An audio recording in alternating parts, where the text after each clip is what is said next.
Dr. George Theocharides, CySEC chairman, thank you very much for this interview. When you see all My these pleasure. companies, when you see all these companies coming here to the expo in Limassol, does it make you feel proud of the Cypriot economy and on the CySEC role? And what, if you could choose one thing that would improve the situation for next year, what would it be? Yeah, first of all, let me say that, yes, I do feel proud. I do feel proud. I mean, this is an industry that has evolved considerably in the last decade or so. We have seen significant growth. We have seen an ecosystem being developed in Cyprus, a fintech ecosystem. Originally started because of the proximity to Israel, but now there's a lot of local expertise in Cyprus that can support all these financial services entities to offer their services to their end users, to the consumers.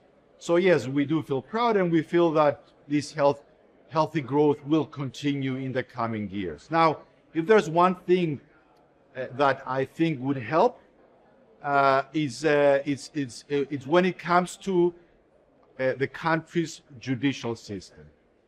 There is a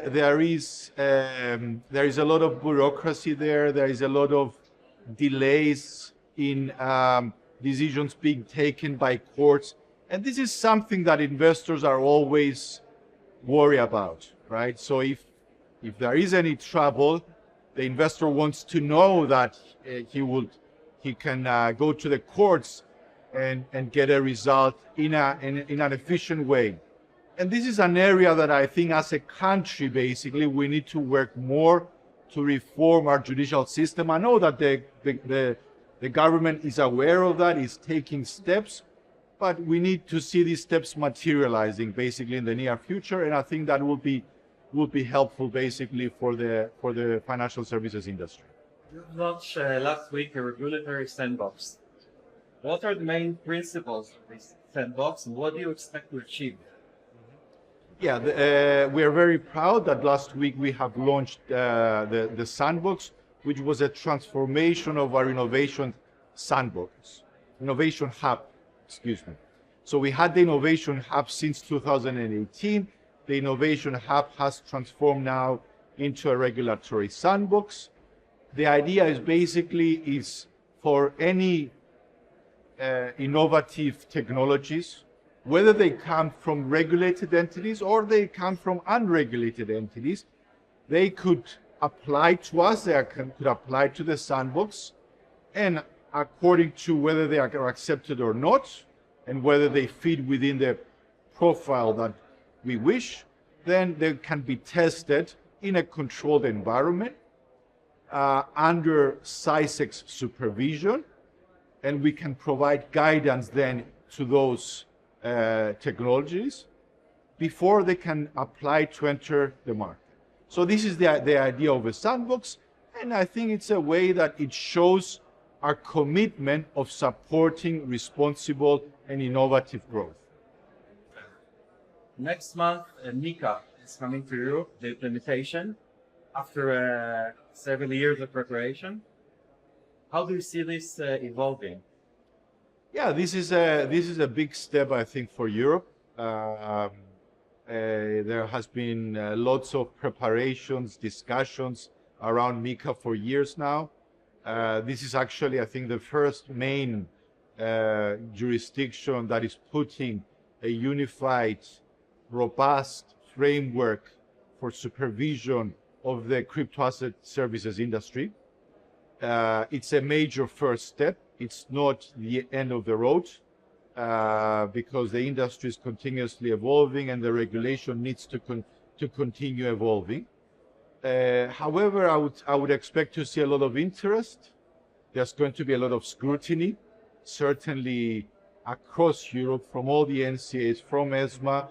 There will be a lot of scrutiny to any firm that wants to get a license under MiCA, because remember, under MiCA there is a passporting, right? So it means that when you get your license in one European country, you have the right to export your services to any other European jurisdiction.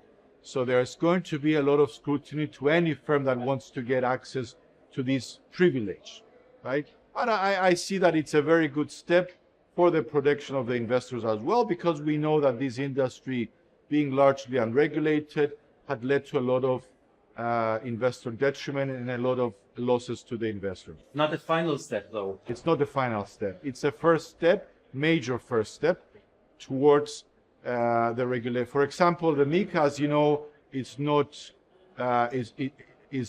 regulating NFTs and is not regulating DeFi. Although DeFi is still, compared to the size of the market, it's at a low volume. However, it can expand in the future, right? So there are certain areas that MiCA will not be capturing. I'd like to touch the subject of ESG. Many companies are now trying to implement or engage with these principles. There's also a phenomenon called greenwashing. How do you as regulators tackle this? Yeah, certainly. I mean, outside of digitalization, sustainability, and as I said in my discussion, it's the main topic, focal point basically across the financial services industry. How we create sustainable investments and how we transition into a greener economy and tackle the climate crisis. In that, there is a lot, as you said, basically, there is the risk of greenwashing, of investor being misled of certain investments that are supposed to be sustainable, but in reality, they are not. So what we do at CySEC, first of all, through supervision, we try to supervise and scrutinize any firms or funds or fund managers that want to offer sustainable products to their investors, and we scrutinize them to make sure that the information that they provide is actually reliable and correct. We do analysis of data, and I can tell you also at the European level, because I'm the chairman of the Risk Standing Committee of ESMA, we do a lot of work with the data. There's not a lot of data at the moment related to sustainability, but we work with a lot of databases. For example, databases are provided by ESG data providers. Databases which are complaints coming from investors. Databases which have to do with ESG controversies that you can find in media outlets. We are using artificial intelligence tools basically to be able to locate any greenwashing risks from marketing activities, prospectuses, and so on. So there's a lot of work being done with data to tackle greenwashing. So it's a challenge also for the regulators. It's a challenge. It's a big challenge. And the other thing that I would say is that we are trying to educate investors also, right? Try to educate investors about sustainability, about what is sustainability, what are the risks of greenwashing, and so on. It's a part of the general move of CySEC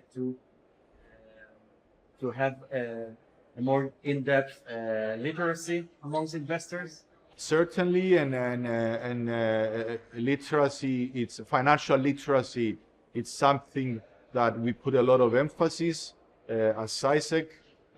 We are participating in the national strategy, basically, for financial literacy, which consists of CySEC, the Central Bank of Cyprus, the Ministry of Finance, the Ministry of Education and Youth, some state universities, and the idea is to make the citizens of Cyprus more financially literate by, putting financial literacy and financial education at the school level, at the primary school, at the secondary school, at the university level. We're doing a lot of activities, a lot of promotions regarding to that. My last question is about prop trading. I'm sure you're aware of the hype in the market for this kind of, let's call it, it's not exactly investing, but more challenges, demo accounts. What do you think should be done or is already done on a regulatory level, if anything? Yeah, this is an area that it's a new area that it's getting the attention of regulators. There are some there are some discussions among regulators about prop trading, and I'm sure that in the near future, in the coming years, certainly there's going to be more scrutiny about those firms, and probably at some point they will fall under a robust regulatory framework. But at the moment, it's still at an early. These discussions are at an early stage. At the moment, it's not the time to estimate if it's going to be under MiFID or something else. No, I cannot. Yeah, it's too early. Yes. Thank you very much for this interview. Thank you.